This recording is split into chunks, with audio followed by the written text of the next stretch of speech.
আসসালামু আলাইকুম গাইস, সকলকে ফুলের শুভেচ্ছা জানিয়ে নতুন একটি রেসিপি নিয়ে তোমাদের মাঝে হাজির হলাম। আজকে তোমাদের সাথে শেয়ার করব কুমড়ো পাতা দিয়ে দুই ধরনের মজার বড়া তৈরি করা। প্রথমে কুমড়ো পাতা পেরে নিচ্ছি। আর গাইস, আজ বিকেল 4টার দিকে লাইভে এসেছিলাম আমি, তো তোমরা অনেকে জয়েন করেছিলে। হঠাৎ কারেন্ট চলে যাওয়ার কারণে আমি কন্টিনিউ করতে পারিনি লাইভটা, এর জন্য দুঃখিত। তো বড়া করার জন্য নিয়েছি খেসারির ডাউল, আতপ চাউল, প্রায় 8 ঘন্টা মতো ভিজিয়ে রেখেছিলাম। নিয়েছি রসুন, কাঁচামরিচ, পেঁয়াজ। রসুনটাকে আমি থেতো করে নেব, এতে বড়া খেতে ভালো লাগবে। পেঁয়াজ আর মরিচটাকে আমি শিলপাটায় বেটে নেব। তো চাউল আর ডাউলটাকে আমি ব্লেন্ডারে খুব ভালো করে ব্লেন্ড করে নেব। তো ব্লেন্ড করে নেবার পর কুমড়ো পাতার মাথার চিকন অংশ এবং ডাঁটাটা ফেলে দেব।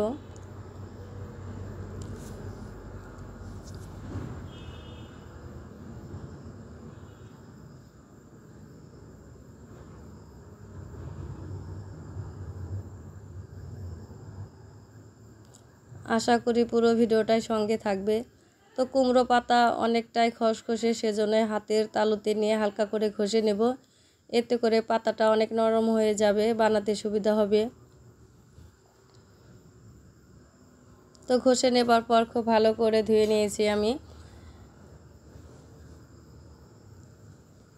এবার চাউল ডাউল, কাঁচা মরিচ, পেঁয়াজ বাটা, হলুদের গুঁড়ো, মরিচের গুঁড়ো, লবণ, থেতো করা রসুন দিয়ে খুব ভালো করে একটা ব্যাটার তৈরি করে নেব।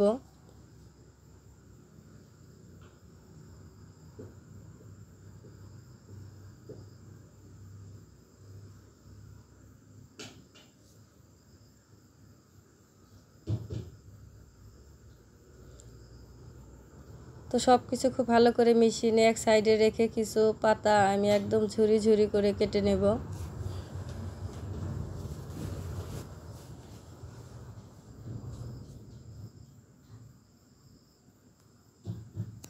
এই বড়াটা গরম গরম খেতে খুবই ভালো লাগে। তো বড় একটা প্লেটে আমি একটি করে পাতা নেব, তার উপরে দিয়ে দিব বেটার।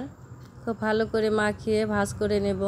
তো ভাজের ভিতরে আরেকটু করে বেটারটা দিয়ে মাখিয়ে আবার ভাঁজ করে নেব।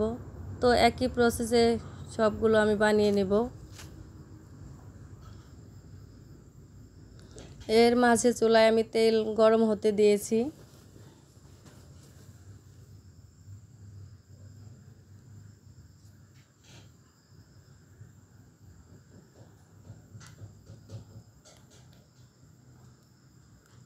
তো এখানে আমার অনেকগুলো বানানো হয়ে গেছে। এবার ভাঁজ করা পাতাটাকে আমি বেটারের ভিতরে উল্টে পাল্টে ভালো করে মাখিয়ে তেলে ভেজে নেব। এই বড়া করতে গেলে অনেকটাই তেল বেশি লাগে, যেহেতু বড়াটা অনেকটাই মোটা হয়ে যায়। তো এক সাইড হালকা ভাজা হয়ে গেছে, আমি উল্টে দিচ্ছি।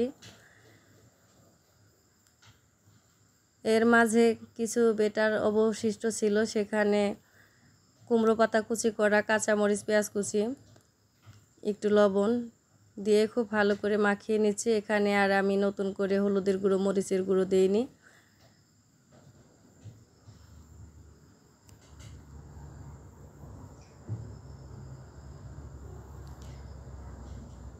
খুব ভালো করে মিশিয়ে নিয়েছি। এবার বড়াটাকে আরেকবার উল্টে দেব।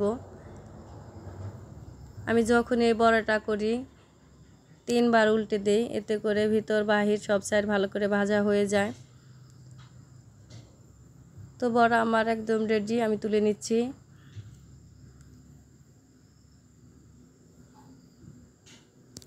এবার ঝুরি পাতার বড়াটা করে নেব।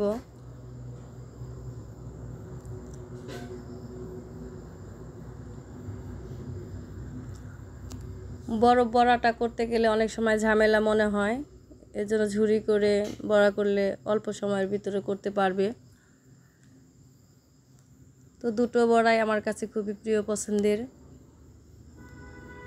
তো ভাজা হয়ে গেছে, আমি তুলে নিচ্ছি। আশা করি তোমাদের ভালো লাগবে। ভালো লাগলে লাইক, কমেন্ট, শেয়ার করে পাশে থেকো। তো এখানে আমি কোনো ধরনের কর্নফ্লাওয়ার, বেসন ব্যবহার করিনি, এমনিতে অনেক মুচমুচে হয়েছে। তো আজ এই পর্যন্তই। সবাই ভালো থেকো। আল্লাহ হাফেজ।